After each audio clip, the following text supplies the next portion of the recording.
stronger. We're here to continuously reinvent, redefine, with fresh and bold ideas every time. We are your MCBN. Everything else is as good as new. Ika'y nakikinig sa himpilan ng lahing kayawanggi. PinoyRadio.com. Today's best of Pinoy music. All day, every day. PinoyRadio.com. We would like to express that the opinions, views, comments, and suggestions of the host in this program are purely their own and do not reflect those of Pinoy Radio. Ito po ang inyong palatuntunang Radyo Pilipino, ang Talakayan, ang tinig ng Pilipino sa Toronto na sumasa inyo tuwing Sabado alas 11:30 ng umaga hanggang alas 12:30 ng tanghali dito sa himpilan ng Pinoy Radio. Layunin ng programang ito na makapagbigay ng kasiyahan at makapagdulot ng kaalaman, hatid ng paliwanagan at pagbatikos sa mga issue at problemang dumarating sa ating pang-araw-araw na buhay dito sa Canada. Kapayapaan, katotohanan at kalutasan ng mga suliranin ang aming hangad na ibigay sa inyo. At ngayon, ikinagagalak ng Pinoy Radio na ihatid sa inyo ang Talakayan. Radyo Pilipino, ang Talakayan. Nakikinig po kayo sa Talakayan, ang tinig ng Pilipino sa Toronto. PinoyRadio.com. Kumusta kabayan? Ito si Rafael Nebres, General Manager ng Action Honda. Para makatipid, mapabilis, pagbili ng Honda sasakyan, kami laging may paraan.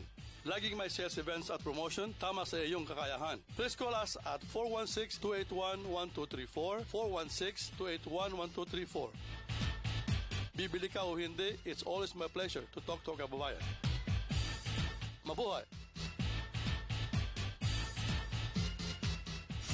Welcome to Dr. V. Santiago and Associates Family Dentistry.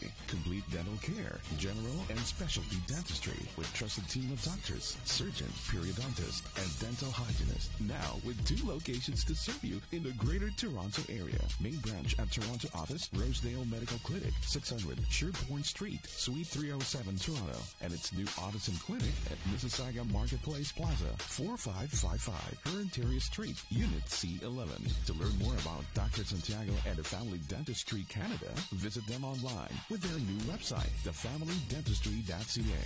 For a TLC way of treatment, call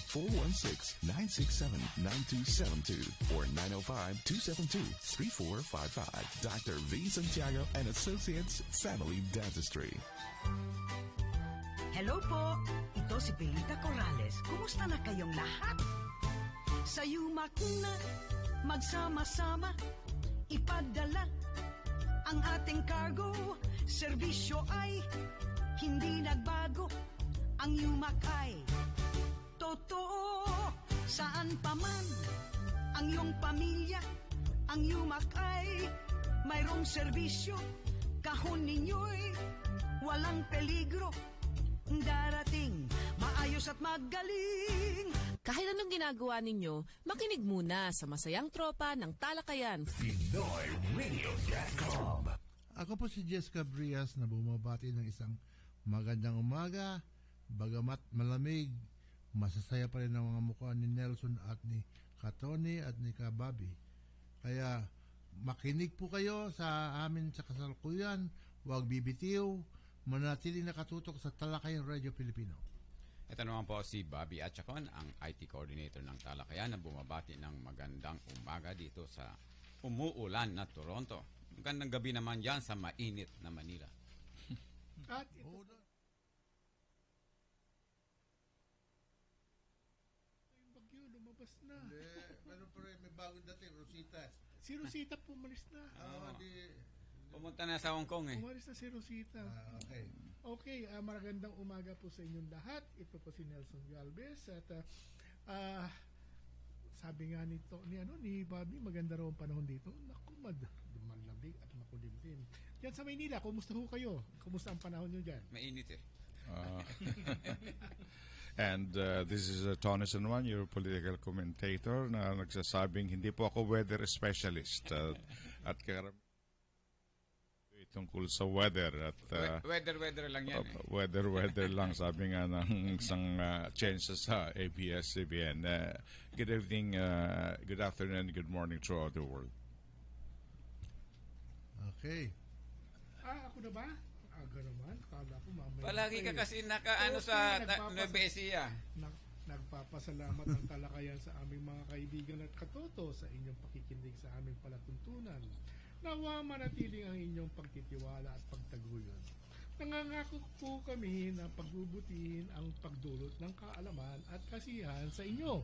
Ayan. Alam mo mga kaibigan, may bisita ho kami. Pero bago ko banggitin ito, pabanggitin ko lang yung masayang nangyayari sa amin kagabi nila Tony, nila Nelson, ni Bobby, Lorna, May. Pero isa lang po hindi namin nagustuhan kagabi. Hindi masarap yung pagkain. Hindi ba? Kita mo, masarap ang pagkain doon. Sa akin hindi masyadong masarap dahil kontra ng kuwang ko yun Mahirap talaga yung ayaw mag-umamin Kaya meron may toyo roon, meron may baboy doon. May tupak doon. Pero okay naman yung reception sa atin ni Kadjo, Joe Damasco. Talagang pinakita niya na siya ang Supreme Commander sa buong Canada. Anong Supreme? Supreme Commander. Supreme Supreme. Masama yung Supreme. Siya ang Supreme Commander, ikang Regional Commander ang tawag nila, hindi Supreme Commander. Supreme yung Manila. Ganun ba yun? Hindi ako kasi Knights of Rizal, Knights of the Night ako. Knights kasi sa Bonifacio. Yeah. Ngayon, pakikinggan ho natin ang aming yung nagiging outside reporter namin. Kasi yung inside reporter na nag-outside, bumalik inside, wala. Kaya, pakinggan natin si Karen. Karen! Hello! Hello! Naririnig niyo ba ako? Ngayon, naririnig ka na namin. Yun. Ako na lang ba ang outside ngayon? Oo, nasa labas ka na lang ngayon parati. Roving ka na ngayon, roving. Ako na ang roving. Wala na si Joe Damasco. Busy ngayon, puyat. Inside na siya, si Joe inside na. Kumusta ka na, Karen? What's happening? Big announcement. Exclusive sa inyo. Wow! For your eyes only? Announce ko lang na ang date for next year's Mabuhay Festival is August 23, 24, and 25. 3 Wow. May sa City Hall, Toronto City Hall. Bakit? May conflict. Anong conflict? Taste of Manila. Hindi ba? Pwede naman tayo pumunta sa Chase Manila. Sa umaga, sa hapon, sa buhay. Mas maganda naman punta doon kay Karen sa hapon kasi nakasimangot si Karen pag umaga. Gano'n? Pag hapon, masaya siya. Kaya, pagka umaga, nakasimangot si Karen? nakasimangot yan. Kasi dami ng problema niya. Yung pagkagising niya sa umaga? Hindi. Pag umaga kasi, doon na yan sa... Pero hindi ko nakikita si Karen na nakasimangot. Palagi nakangiti yan Tama. Sayang lang ang lakas natin, di ba? Ay, teka mo na, Karen, yung anak mo ba yung bang nasa TV? Yes. Ha? Hindi, akala ko siya yung nagpa-practice noon sa TV. Alin yung sa gymnastics? Yung sa anak mong babae, yung lalaki. Yung lalaki, oo, nasa TFC siya ngayon. Kasi napakinggan, nagulat ako, nagising ako nung binanggit yung pangalan kaya kala ko nga si Manny, yung pala nakita ko. Yan naman. Kaya ni Manny yung mga ginagawa ng bunso ko. So, for those who don't know, yung bunso ko, si Tyler Binaday, is the recent feature ng Kid Wonder ng TFC. So, Karen, magbati ka muna at ipakikilala na namin ang aming guest sa araw nito. Okay. Magandang umaga sa ating mga tagapakinig. Maraming salamat sa ilang taon ninyong pakikinig sa aming programa. 15 years. 15 na ba? Dapat naman kilalanin na nila ang 15 years service natin. Walang radyong nakagawa ng gano'n. Nung nag-umpisa tayo, ano? Ha? 10 years old lang pala ako. Ha? Teka muna, bakit natulala ka, Jess? Gising na, Jess. Huwag ka naman magsinungaling. Hindi, alam mo, totoo yun. Parang ko dahil nung mga panahon na yon, si Karen kasi, bit namin yan. Mus pa. Bit namin yan. Bit ha? Sipunin yan eh. Okay. Gusin pa. Kaya yun. Yung nga palang sa Taste of Manila, nabanggit ninyo at saka sa PIDC Mabuhay Festival, karaniwan naman yan nag-arrange sila ng time. Either 1 week earlier or before or after. So hindi pwedeng magsabay yun, Nelson. Magsasabay. Nakausap ko si Rolly. Ganun ba? Yun ang schedule. Well, so hindi sila, okay. So palagay ko maayos yung ganung konting conflict of schedule or something. Maayos yun. Okay. So, Karen, wala ka nang ibang sasabihin. Hindi mo na... Yun lang, papaalala ko lang kung sino man ang interesadong sumali sa aming Mrs. Philippines. We can accept applications now at info@pibctoronto.com. Sino sasali sa Mrs. Philippines? Si Nelson. Si Nelson. Magdadrugs siya at... pwede rin. Buboto ako riyan pagka ako niya siya sa mga judges. So, panalo na si Nelson sa aking kon. Okay, sige. Magpaalam ka na, Karen. At ikaw, alam ko may lakad ka pa. Yeah, busy pa yan. Okay, ako magmamaneho na ng bata. Magandang umaga sa inyong lahat. Ayan. Yan po si Karen Tan ng ating lifestyle editor. Ay, si Karen Binaday. Yan po ang ating lifestyle editor. Okay.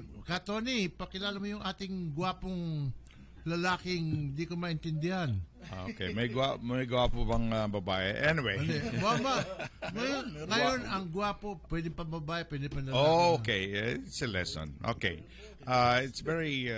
it's a privilege for me to be introducing our special guest today, in the person of Jose Victor J.V. Salamina. Akala ko Salamina. All right. Salamin mo. Salamin mo kasi balabo eh. Tony, baka kulang pa yung pangalan. Hindi, nagkaroon ng enye rito eh. Alam mo naman ng enye, kasama na sa alphabets ng Filipino. Okay, our guest was born in Cebu City, so Cebuano ito. But very interesting, to an Ilocana mother and Bicolano father. So, half Bicolano ito. Pero sa Cebu ka na pinanganak. Opo, okay. po sila kasi nagtatrabaho yung dad ko po, manager po siya sa kampanya. Sa okay. And he's married to Bisaya again. And expecting the first child in early 2019. So malapit na maging daddy to. All right. He left the Philippines at age 7 to live in the Middle East for 5 years. So he was there. I don't know which part of Middle East, either Saudi Arabia, Kuwait, or Kuwait daw. All right. And he came to Toronto, Canada, of course, since 1999. So looking at this, 1999, this 20 years, 7 plus 5, 12, he must be about 32, 33 years old now. 31 po. All right. All right. He is a freelance writer whose articles and essays have been published on Ognayan.com, Munting Nayon, Web Magazine, and the Philippine Reporter, and maybe other Pinoy newspapers. He volunteered in Juju's Changshan's campaign in 2014 federal elections, quite a volunteer ng nationalista Conservative Party. Hindi na kayo mabiro. Nationalista pala. He was shortlisted as potential political candidate to replace Attorney Angelo Pasis in Mississauga during the brouhaha there. And he volunteered also in the Rosmer in Vergas nomination campaign. He graduated at the University of Toronto, downtown campus, although he lives somewhere in Mississauga. Actually, back na ako po sa Toronto po. All right. Yeah. And he is accredited as a CPA, Chartered Professional Accountant, or Chartered ang tawag nila, hindi certified yata, and CMA. All right? So, dalawa ang license ito. Formerly was also a worship leader in some Filipino Protestant churches. And he played in a couple of small rock, Pinoy rock shows in late 2000s. And his latest project is writing novels about the Filipino diaspora. Okay? And he's a staunch Filipino nationalist. Mabuhay ka. Talagang nationalista. Tama ako, nationalista nga ito. Nationalista party po nga. Wala akong sinasabing partido. Nationalist. Okay, this is nationalist. Ano bang Tagalog ng nationalist? Makabayan. Oh, yeah. All right. So, it's really a great honor and pleasure for me to be introducing Jose Victor J.V. Salamiña. Welcome, JV. Thank you po. Thank you, Jess. Thank you, Bobby. Thank you, Tito Tony and Nelson po. Thank you. You're welcome. At tingnan mo na, mabalik tayo sa Cebu. Saan sa Cebu? Bata po ako. Bata lang po ako. At 5 years po, pumunta po kami sa Maynila. And then sa 7 years old, pumunta na po kami ng pamilya ko sa Kuwait.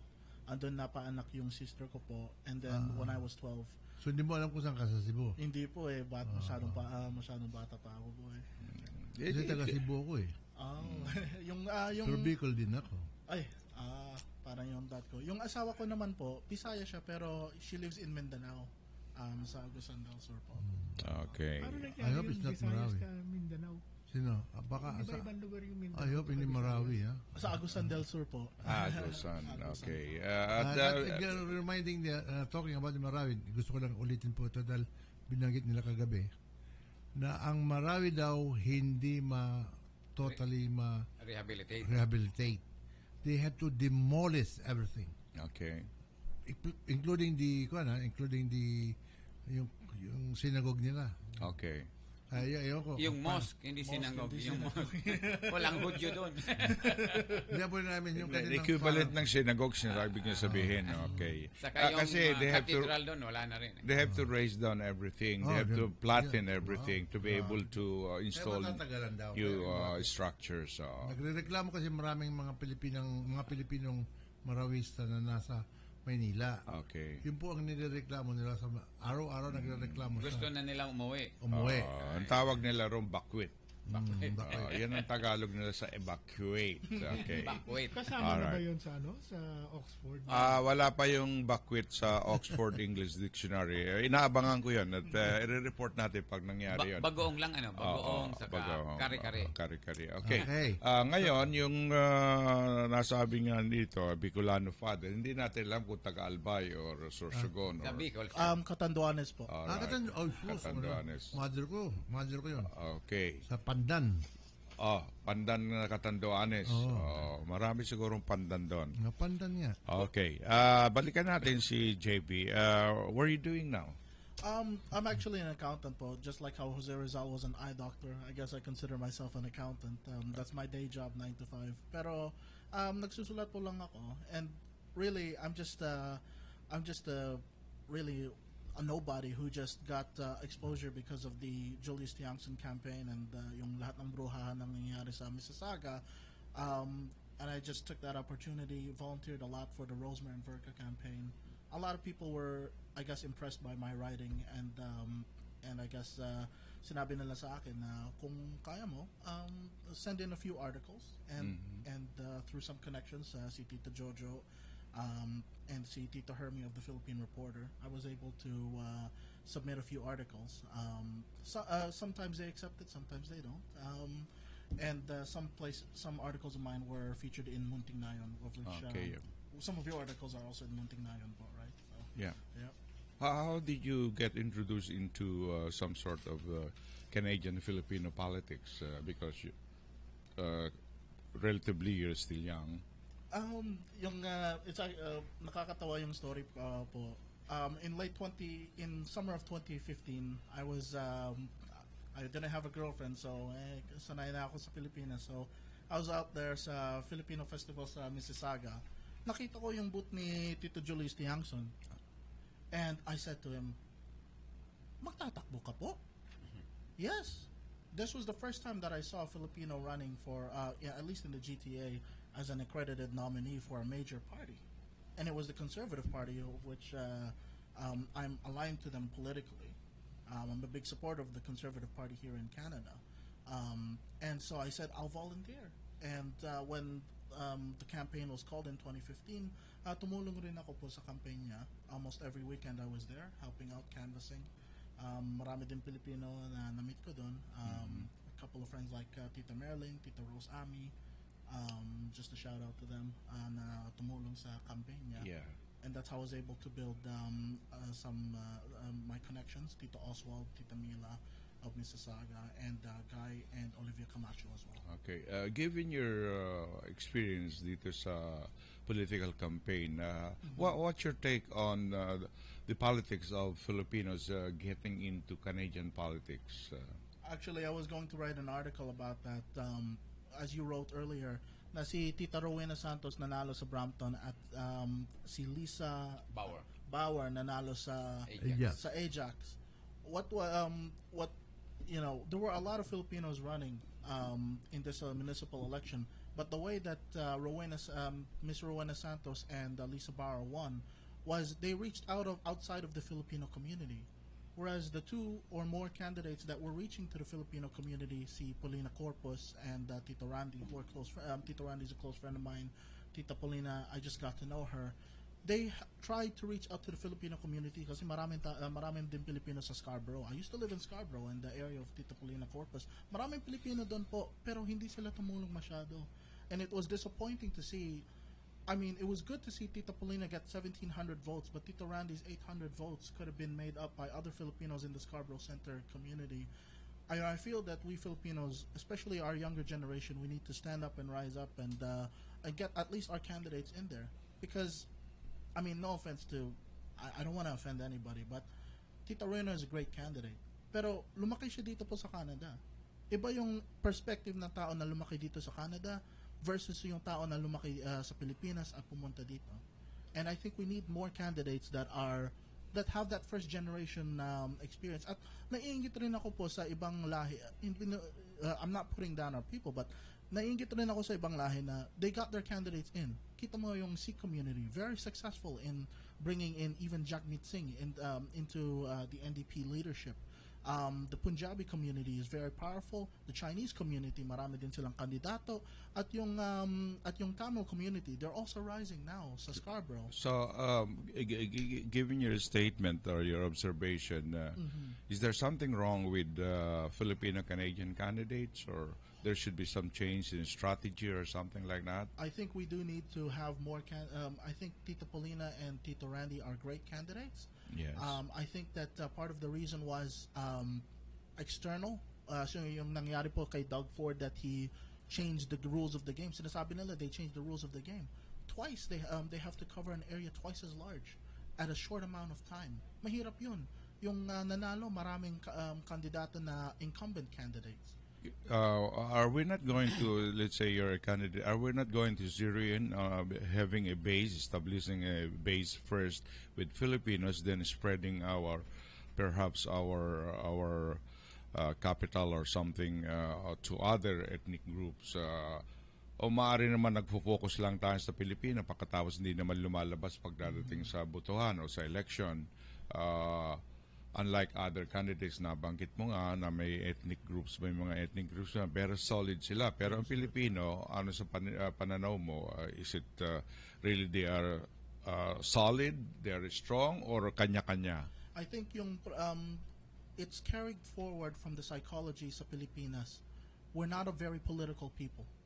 We've lived in the my parents, for example, don't like that I'm being involved in Filipino politics kasi sinasabi nila they're going back to the 1980s sa nangyari sa Marcos regime, and so many Filipinos are not very political. Now my generation is a little bit more political than the former generation, I'd say. it has led to votes, but at the same time, we just need that kind of encouragement. Would you agree that I'm not questioning your opinion or your take on that, but are not political Pilipinas, halos araw-araw politika pinag-uusapan natin di ba? Mga Pilipinas. Sa age mo, sa age bracket mo. Pero yung younger generations halos. Tama yun. Alam mo, Tony, I would like to address that situation kasi marami kasi mga kandidatong bata na kung marunong sila, kung nakakaintindi sila, akala nila they could go in. Alam mo, minsan may mga tao na rin na ayaw makinig sa mga ganong klaseng tao. Mas mabuti, tama sinabi mo, mas mabuti talaga yung mayroon kang gagamiting style ng Pilipinas at style dito. Huwag mong gagamitin yung style dito lang kasi marami nang dumating dito mga Pilipino na siyempre nandun pa rin sila sa lumang style. Okay. Kaya pag oras na pinasok mo na yan na, hoy, ako pinakamarunong, ako pinakamagaling, you cannot do that anymore. Okay. Pero, okay. Nabanggit niya dalawang kandidato. What about the other candidates also run for councilors? Let's mention about Marlene Mugado has been a trustee and well known in the community sa Markham. Okay, and there are other trustee candidates also. Si Abi, si Montemayor, si Olivo, and then in Sarna we have Pedregosa. Mga bata yun, mga bago. They are almost Canadian Filipinos. They are no longer Filipino Canadians. They are Canadian because they were born here. And then naging Filipino because of heritage. Yan ang term ko sa ganun. Just like Rowena also. Rowena, Canadian Filipino. She's not a Filipino per se.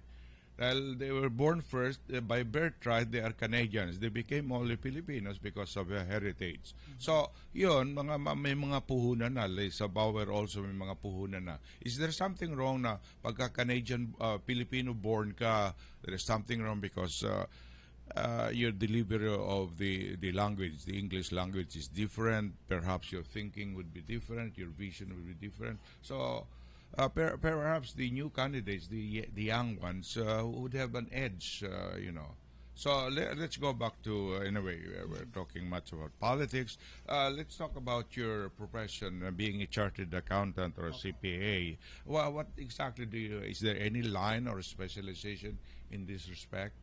No, not really. Yung maganda po sa CPA, parang yung CPA din sa Pilipinas, na pwede ka pumasok sa ibang industry. And a lot of Filipinos din dito po. Marami din CPAs dito sa Canada that are CPAs. Kasi binibiro ko nga, my wife is a PSW. Parang average Filipino couple lang kami na ako yung accountant, yung asawa ko PSW. Parang like yung mechanic and nurse couple na nakikita natin sa wala namang kwan doon. It's really an honorary service. It's good. Yeah.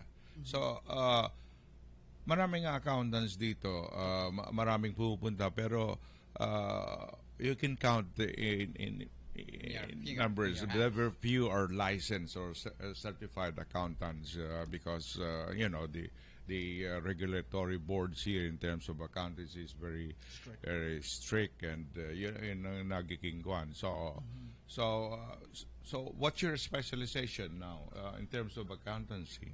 Property accountant po. Okay. Property accountant lang po. Property, yeah, so. Yeah.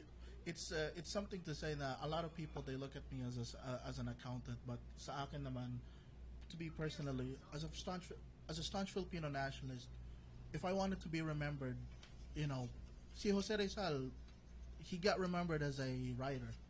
Yeah. Nobody really talks about the fact that he was an eye doctor. Yeah. But he did it first na yung passion niya talaga, yung Pilipinas at magsulat. And I see myself in the same way that my passion is magsulat, mag-debate sa Facebook sometimes, get involved in political candidacy. What I do as an accountant, it's like it's my 9-to-5 job. But is it really my passion? Maybe. No. Okay. So, you've been here for some time now, I think since 1999, so more than 20 years na ba ito? Opo. Okay, so how do you find you have your parents or family here? Opo, Okay. yung nanay at yung daday. So how do you find shall we say position or the situation of Filipinos in regards to everything here in terms of social aspects, in terms of participation in the community? Anong take mo ro? Anong kwan mo masasabi mo? It's very interesting na, and I think that's one of the reasons why importante yung Philippine Heritage Bill na pinasa dito actually Tuesday and Wednesday you guys celebrated. So Wednesday I would have wanted to be a part of that. But it's interesting, my dad and I get into discussions about this all the time. Sinasabi niya, he doesn't want to get involved in the Filipino community. Bakit daw? Well, sinasabi niya, sa church lang, because he's involved in the church. Maraming politics at maraming, agaw-agaw, application. Right? And I hear this all the time na sa kaibigan ko, nakikita ko maraming scam, maraming tao in the community that are trying to take advantage. So I think that's part of the problem na that's why some people don't want to associate themselves with Filipino-Canadian communities and associations. Ganun lang tayo, right? But with this younger generation, I am somewhat afraid. First of all, sa generation ko, pihira lang yung nagsasalita masyado ng Tagalog. I can count in my fingers the number of Filipinos that I know in my age that grew up here na alam pa rin nila magsalita ng Tagalog. Honestly, muntik ko na makalimutan yung Tagalog ko. If it wasn't for my friends, if it wasn't for my wife na Bisaya siya, she came here to Canada 5 years ago. Muntik ko naman mawala yung Tagalog. Why is that so? Why the observation like that? Use frequent talking. Frequent talking, hindi lang yun, because there is a need for our community to reassert our Filipino heritage. That's why this bill is huge. I remember when I was in 1999, when pumunta ako po dito, my parents did not want me to speak too much Tagalog. Bakit? Because they want me to speak perfect, fluent English. At kung tanungin mo pa rin sa community, tanungin mo sa parents, people in their 40s and 50s, tinuturo niyo ba yung Tagalog sa anak niyo? Sinasabi nila, hindi masyado. Bakit? Gusto nila yung anak nila magsalita ng perfect English. If it means sacrificing Tagalog, so be it. All right, we'll stop for a while. Hanap buhay muna po.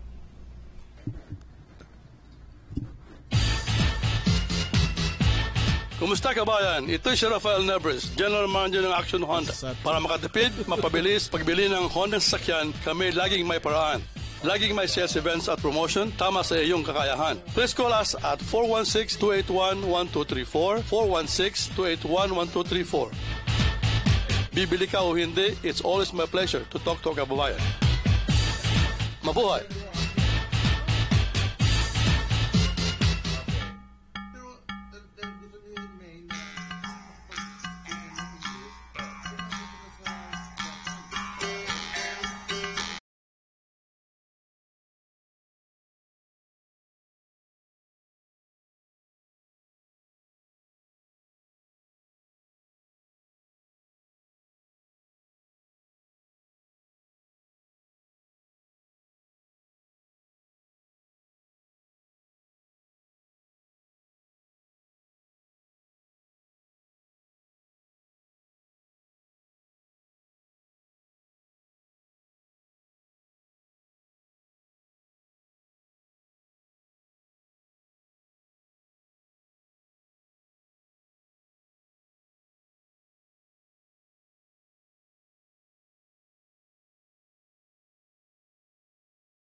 and the conservatives, really they will talk and talk just like the Democrats and Republicans in the U.S.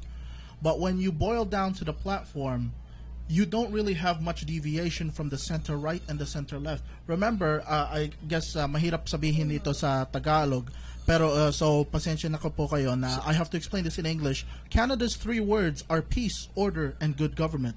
Sa France, liberty, equality, and fraternity. Sa US, life, liberty, pursuit of happiness. Pero dito sa Canada, it's peace, order, and good governance. And both parties don't really stray from the center right or the center left. And in that sense, a lot of people are saying, what's the point of voting here? Because we know we're in good hands.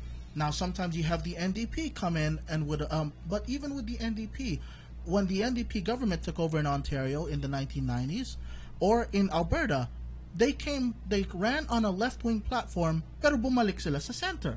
In the same way, the conservatives under Stephen Harper, people were saying in the media, oh, they're gonna bring back, gonna take back abortion, gonna make Canada back into the 1950s. Anong nangyari? It didn't happen.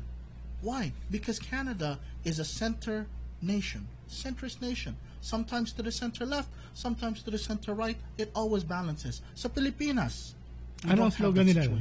Anong slogan nila doon? Yung sa Pilipinas, yung sa Pilipinas, the problem with Philippine politics in the Philippines is that we are still, including Duterte, is still under the paradigm of Marcos and Aquino.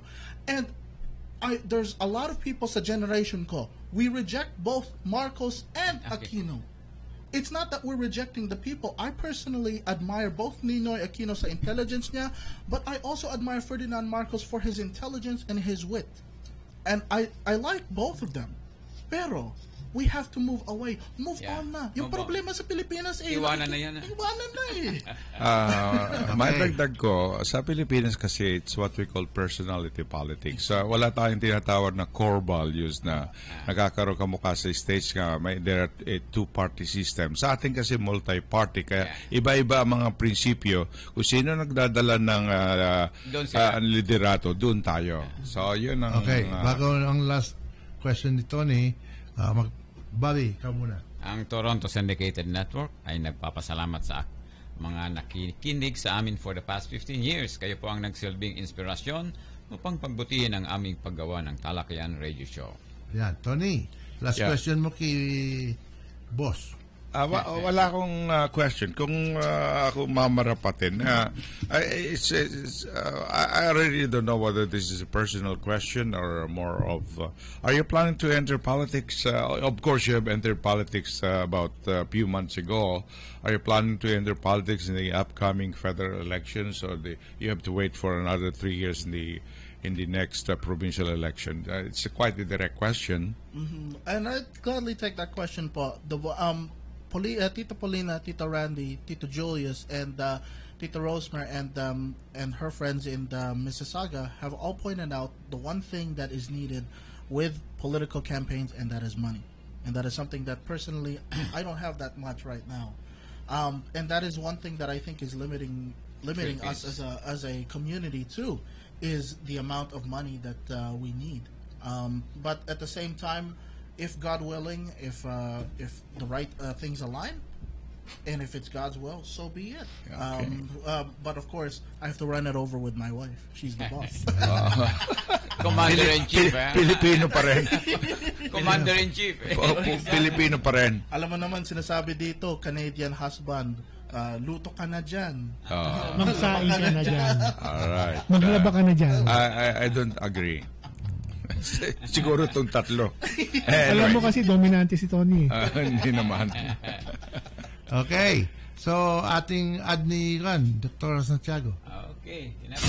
Welcome to Dr. V. Santiago and Associates Family Dentistry. Complete dental care, general and specialty dentistry with trusted team of doctors, surgeon, periodontists, and dental hygienists. Now with 2 locations to serve you in the Greater Toronto area. Main branch at Toronto office, Rosedale Medical Clinic, 600 Sherbourne Street, Suite 307, Toronto. And its new office and clinic at Mississauga Marketplace Plaza, 4555 Herentaria Street, Unit C11. To learn more about Dr. Dr. Santiago and Family Dentistry Canada, visit them online with their new website, thefamilydentistry.ca.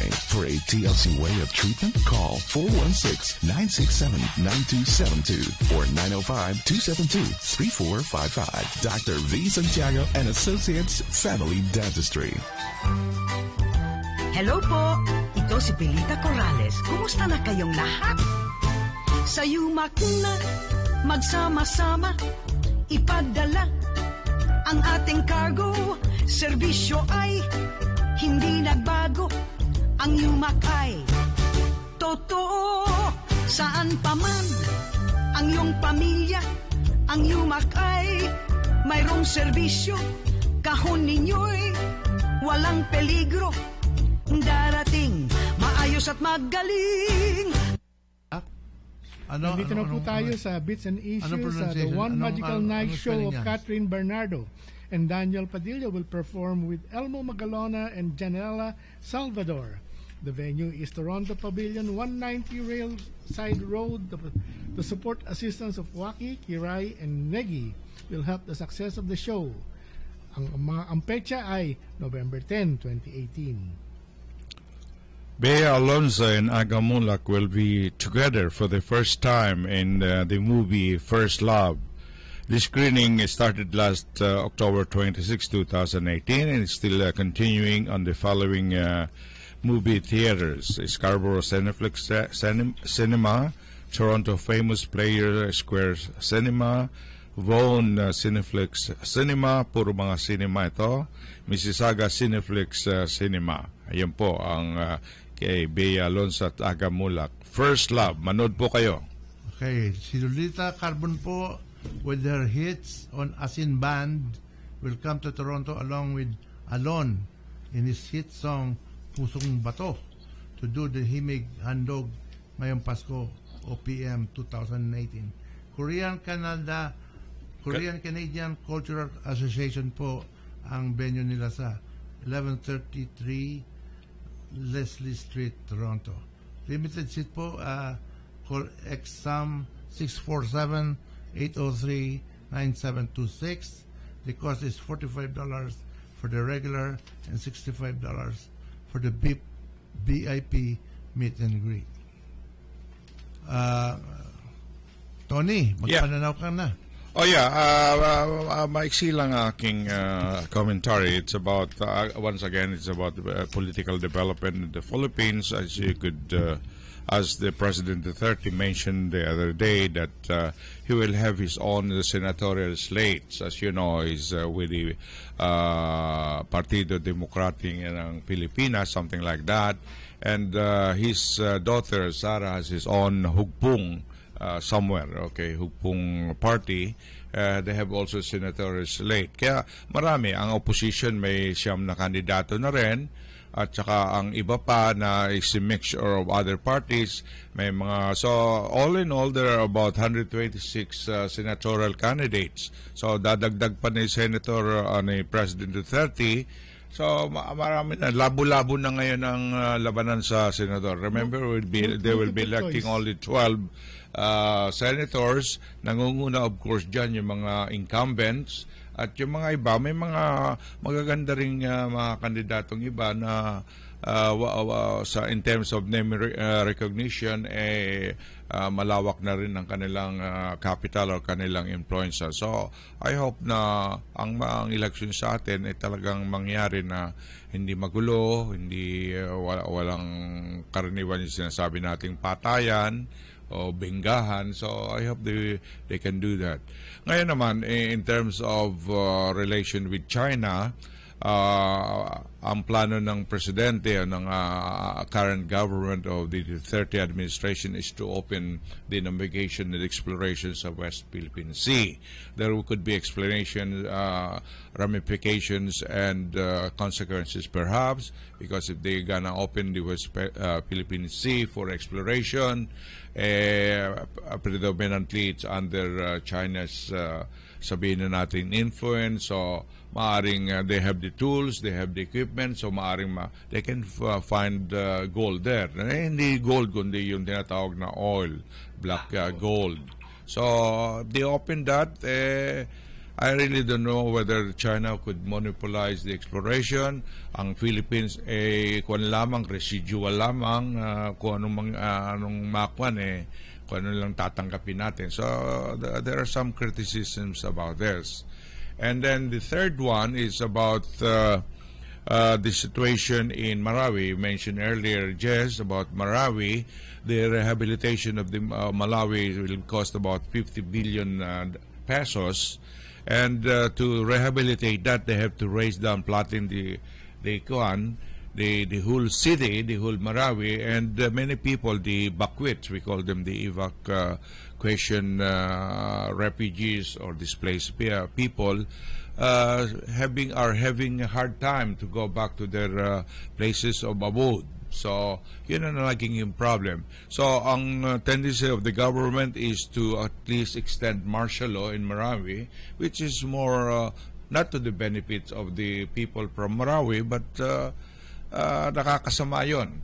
I don't know whether there is some political implications on this, and yun nga, or they are still waiting for funding coming from international agencies that we don't know, or some governments like the United States and the United Nations, the Euro nations will be able to help Marawi. Hindi natin alam kung ano. So, it's still a fluid and flexible situation. So, yan lang po ang pananaw ni Tony San Juan for today. Thank you very much. Okay, Jess. Okay. Let's proceed now to the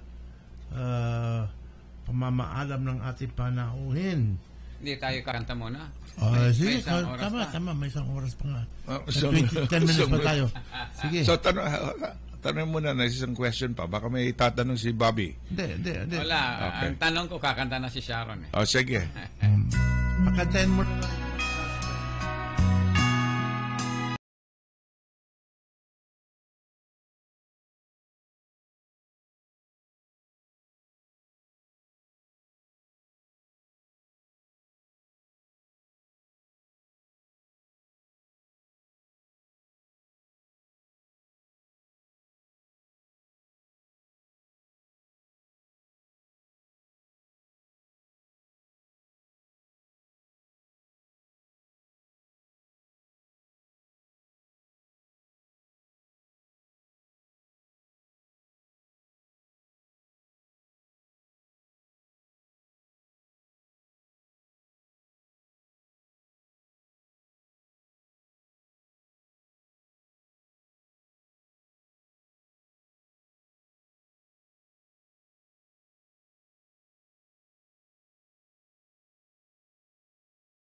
Kaibigan, marami pong nagagalit sa akin. Bakit daw nagpatugtog kami ng Tagalog?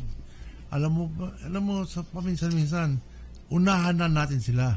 Ganun ba? Pasko na eh. Pasko na eh. Pero bago ang lahat, kami po ay nakikiramay sa pagkawala o pagpanaw ng ating mabuting Rekuchi Puno na nagpapapilar ng Total Entertainment na sumakabilang buhay siya noong isang araw. I think it was Tuesday or Wednesday. 30th. Okay, 65 years old na siya. At marami siyang magagandang kanta yung naglalaro sa luneta. Ano yan tawag doon? Naglalakad pa sa luneta. Naglalakad pa sa luneta. Walang pera. Walang pera. At saka, walang pera talaga. At saka yung Macho Guapito. Macho Guapito. Marami siyang kwan. So, kami po ay nakikiramay. And, so, ngayon, hintayin na natin ang iyong huling. Kung meron ka pang idadagdag sa mga gusto mong sabihin, dagdag mo ngayon, then magpaalam ka. Okay, sige po. I just wanna say na yung sa nakikinig dito, kung meron kayong anak po, consider na turuin nyo rin yung anak nyo na magsalita ng Tagalog. Sinabi ni Rizal sa El Filibusteris mo na yung langwahe, that's the heart of the culture and that's how you express the ideas of the culture. The reason why bakit merong misunderstanding ngayon sa Filipino parents at sa anak nila, sometimes it's a language barrier.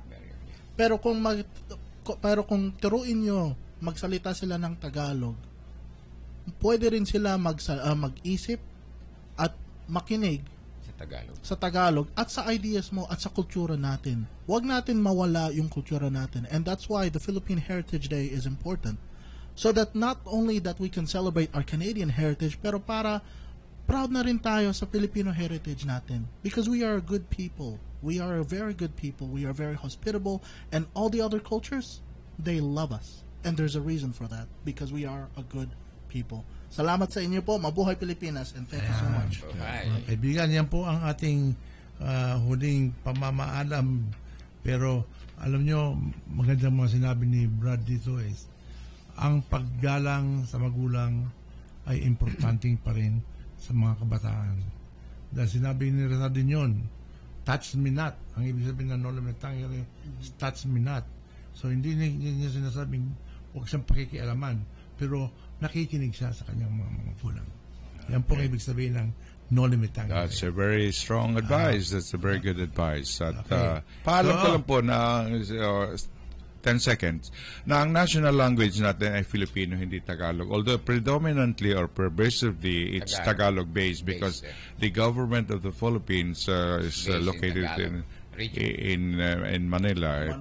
So marami na tayo ngayon na tinatawag alphabetic nga natin ay 27 na. Dati 18 lamang. Pinasok na yung N, pinasok na ang C, pinasok na ang Z sa ating alphabetiko. So, halimbawa, Celia, Cubeta, sabihin natin ganun. Yun ay mga hindi Tagalog yun, mga adapted language yun. So, it's not Tagalog, it's now Filipino. May kasamang Bisaya dyan, Ilocano, Bicolano, at saka Kwan. That becomes our national language, Filipino, not Tagalog. Okay. Mali kasi yung pagka-intindi natin yan eh. Ang national language natin should be Tagalog.